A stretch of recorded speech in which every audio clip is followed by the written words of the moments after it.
Hi అందరికీ నమస్కారం. Welcome to our channel. Present మనతో పాటు గెస్ట్గా ఉన్నారు జగదేవ్ గారు. సార్ నమస్తే అండి. నమస్తే అండి. Sir, Jagadeka Veerudu Athiloka Sundari so megastar కెరీర్లోనే ద బిగ్గెస్ట్ హిట్ అని చెప్పుకోవచ్చు. Evergreen hit. ఇప్పుడు కూడా టీవీలో వేస్తే మనం ఎన్ని పనులు ఉన్నా సరే అలా ఆగిపోతాం. సో ఆ సినిమా మళ్ళీ ఇప్పుడు మే 9న అప్పుడు ఎప్పుడైతే రిలీజ్ అయిందో మే 9న ఇప్పుడు కూడా అదే డేట్న రిలీజ్ అవుతుంది కదా. సో దాని గురించి మీరు ఏమంటారు? యాక్చువల్గా జగదేక వీరుడు అతిలోక సుందరి సినిమా మీరు అన్నట్టు నేనే బాగా చిన్నవాడినప్పుడు అంటే ఊహలాగా ఉంది తప్ప కలలాగే ఉంది తప్ప అంతగా గుర్తులేదు. బట్ సినిమాకి మీరు అన్నట్టు వెళ్ళడం, అక్కడ తోపులాట, ఆడవాళ్ళ సెక్షన్ ఒకవైపు, మగవాళ్ళ సెక్షన్ టికెట్లు ఇచ్చేవారు. ఇప్పుడంటే ఆన్లైన్ బుక్ చేసేస్తున్నాం.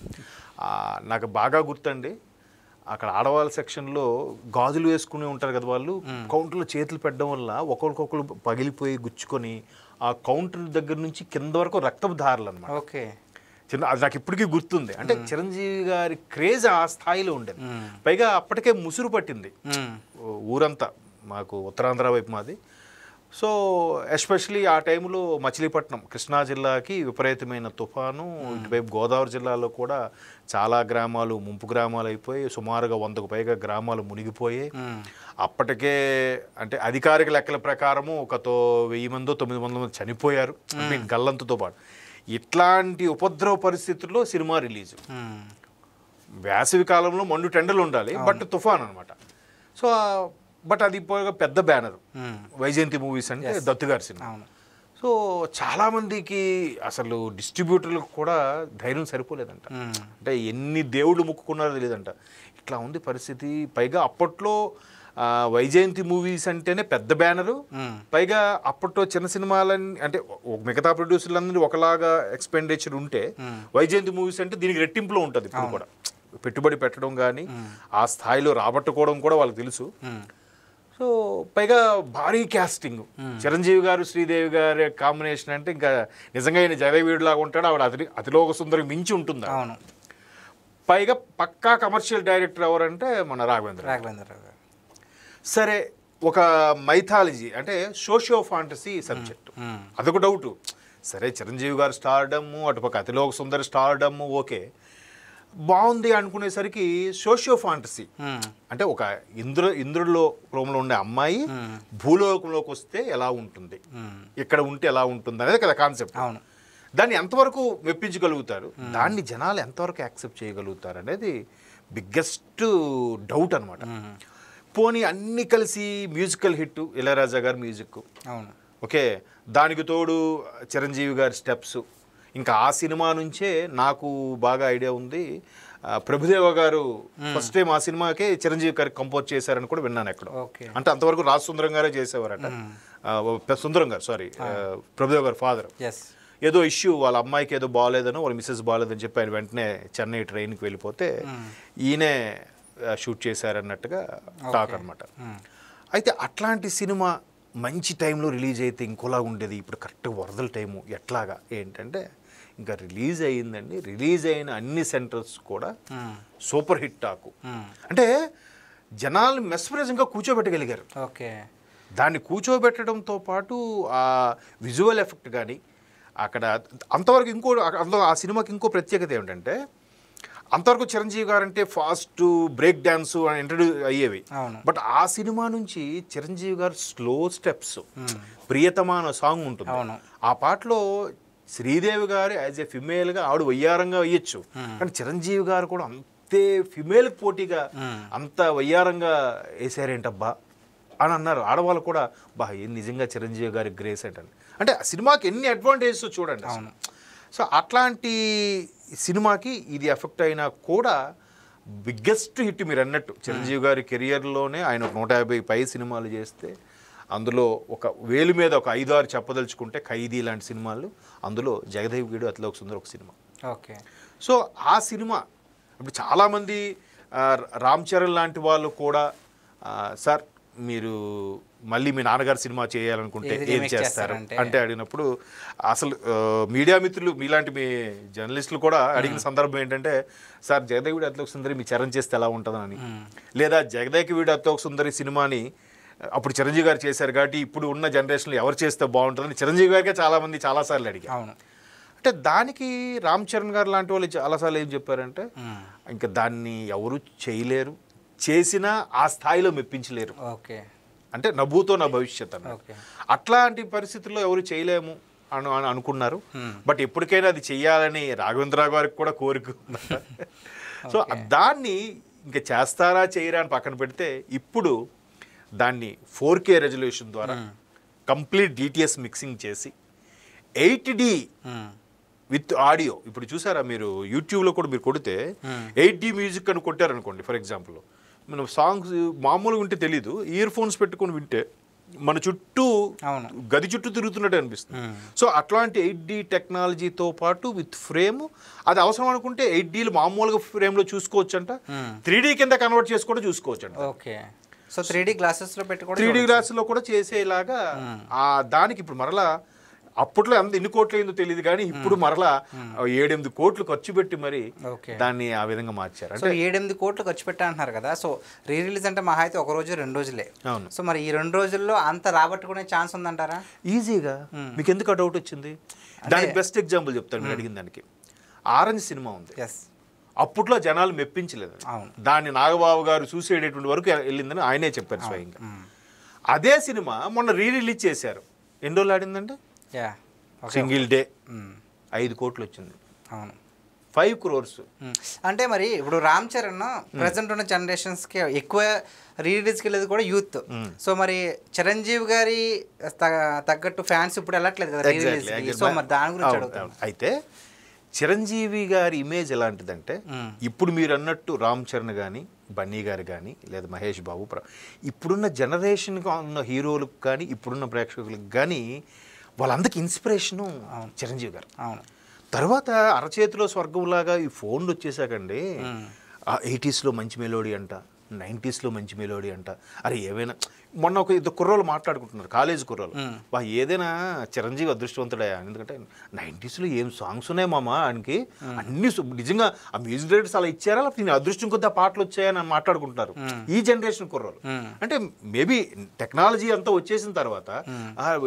మొన్న మీకు ఇంకో ఎగ్జాంపుల్ చెప్తా, మొన్న ఒకడు ఇలాగే పోకిరి చూస్తున్నాం, ఇప్పుడు జనరేషన్ కుర్రోళ్ళు మా మేనల్లుడు వాళ్ళ తాలూకు ఫ్రెండ్స్ ఎవరు చూస్తుంటే పోకిరి ఇలా ఉంది, భలే ఉంటుంది పోకిరి సినిమా, ఇండస్ట్రీ హిట్ అని అనుకుంటుంటే వెంటనే వాళ్ళ ఫ్రెండ్ ఇంకోటి అంటాడు, ఇదా ఎప్పుడో చిరంజీవి తీసాడుగా అంటున్నాడు. నీకెట్లా తెలుసు అంటే ఏదో చూశానన్న నెట్లో, ఏంటంటే ఎప్పుడో స్టేట్ రోడ్ చిరంజీవి గారు తీశారు, దానికి సేమ్ కొంచెం మార్చి పూరి జగన్నాథ్ గారు తీశారని వాడు. మరి వాడికి ఎలా తెలిసింది? ఓకే. సో టెక్నాలజీ ఇలా పెరిగిన తర్వాత చిరంజీవి అంటే ఎవరికి తెలుసు, చిరంజీవి అంటే అందరికీ తెలుసు. అంటే మీరు అనేది అంత ఫ్యాన్స్ ఉంటారు లేదు, వెళ్తున్నారు. ఇప్పుడు రిలీజ్ ట్రెండ్ అవుట్ నడుస్తుంది బాగా. ఈ నడుస్తున్న నేపథ్యంలో అరే జగదేక వీరుడు అతిలోక సుందరి అప్పట్లో అంత హిట్ అయిందా, ఆ కలెక్షన్స్ ఇప్పుడు కంపేర్ చేస్తే ఈ 500 కోట్లు 300 కోట్లు కూడా జూజూబీ అంట. ఇప్పుడు మొన్న అన్నగారు ఎన్టీఆర్ గారు జయంతికి సందర్భంగా ఎవరో ఇంటర్వ్యూ చూశాను.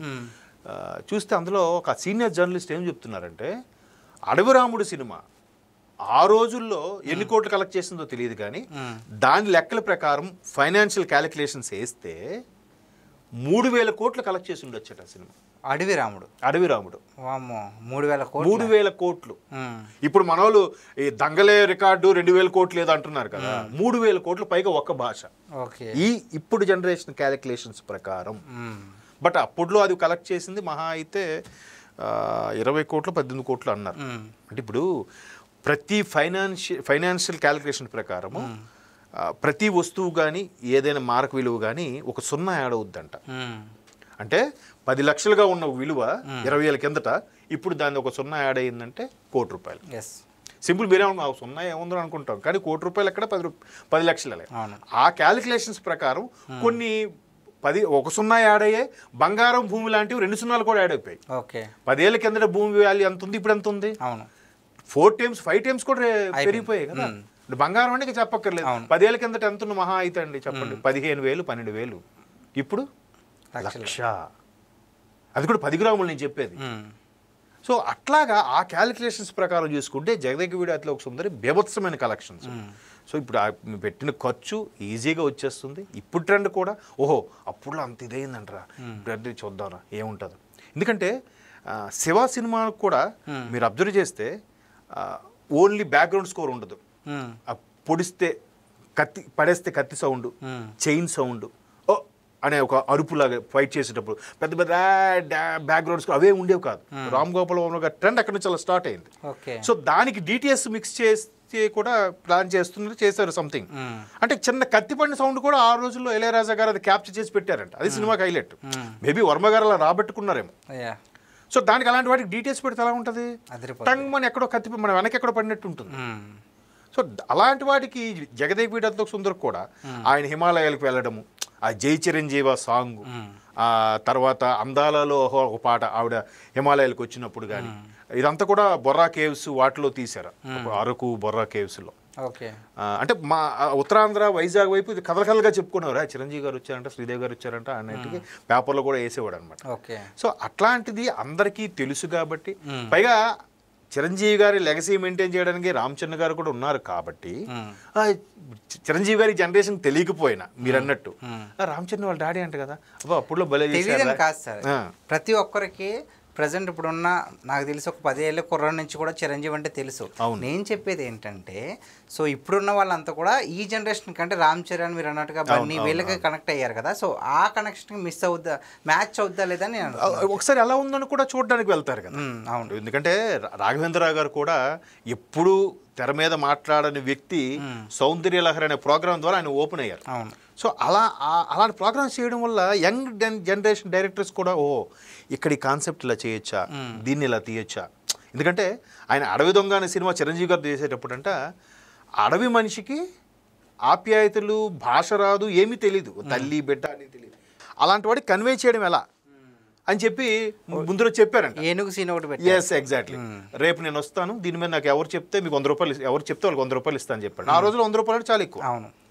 అంటే చాలామంది చెప్పలేకపోయారు ఎలా తీస్తే బాగుంటుంది సీన్ అని. బట్ ఈయనకు వచ్చిన ఐడియా ఏంటంటే తల్లి ఏనుగు పక్కన పెళ్లి ఏనుగు పెట్టి, పక్కన శారదా గారిని పెడితే మీ ఇద్దరు ఎలాగో, వాళ్ళిద్దరు ఎలాగో, వీళ్ళిద్దరు ఎలాగా అంటే అప్పుడు అది క్యాచ్ అవుతుంది.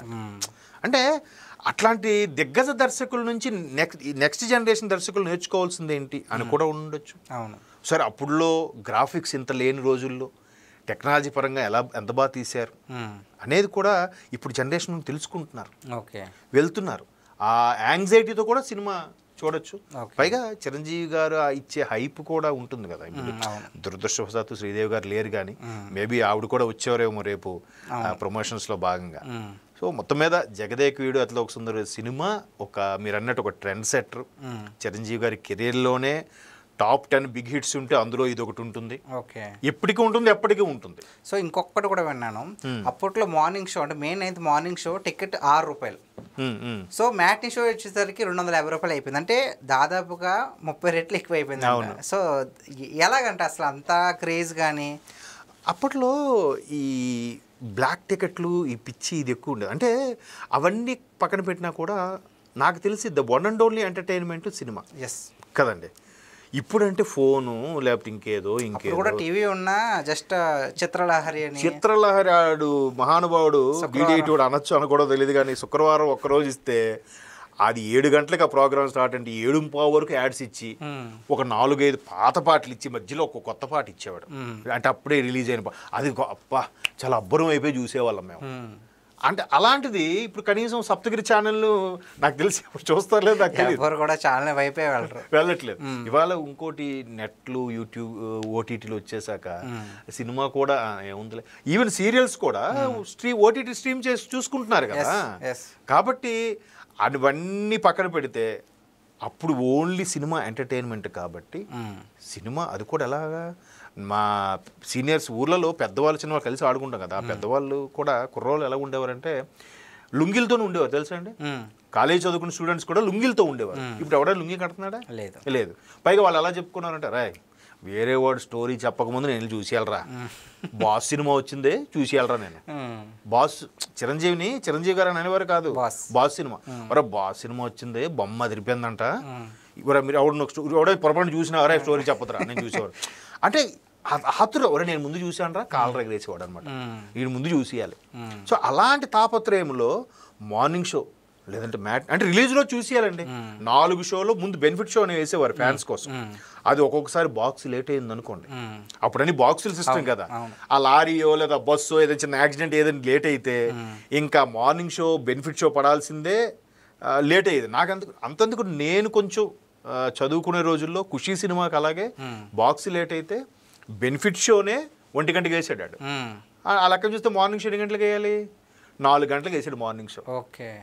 మార్నింగ్ షో టికెట్లు దొరికాయి, 4 గంటలు చూసాం ఖుషీ సినిమా. అట్లాంటి మరి జగదేవి అతిలోక్ ఇలాంటి సినిమాలకి ఈ వర్షాలకి తుఫాన్ ఆ టైంలో బాక్సులు లేట్ అయితే ఇంకేం చేస్తారు, అరే 250 రూపాయలైనా పెట్టేసేవారండి.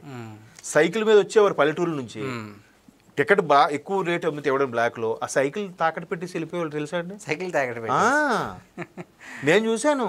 అన్న ఇది ఉంచుకున్న సైకిల్ ఉంచుకుని 50 రూపాయలు అన్న, అది చూసేసి మళ్ళీ 2 రోజులకు 3 రోజులకు వచ్చి ఆ 50 రూపాయలు ఇచ్చి సైకిల్ విడిపించుకుని వెళ్ళేవాడు. అంత పిచ్చిగా ఉండేవారు సార్, చాలా పిచ్చిగా ఉండేదండి. చిరంజీవి అని ఇంకా ఊర్లలో అయితే చిరంజీవి గారి ఫ్యాన్స్ బాలయ్య గారి ఫ్యాన్స్ ఎప్పుడు గొడవలే.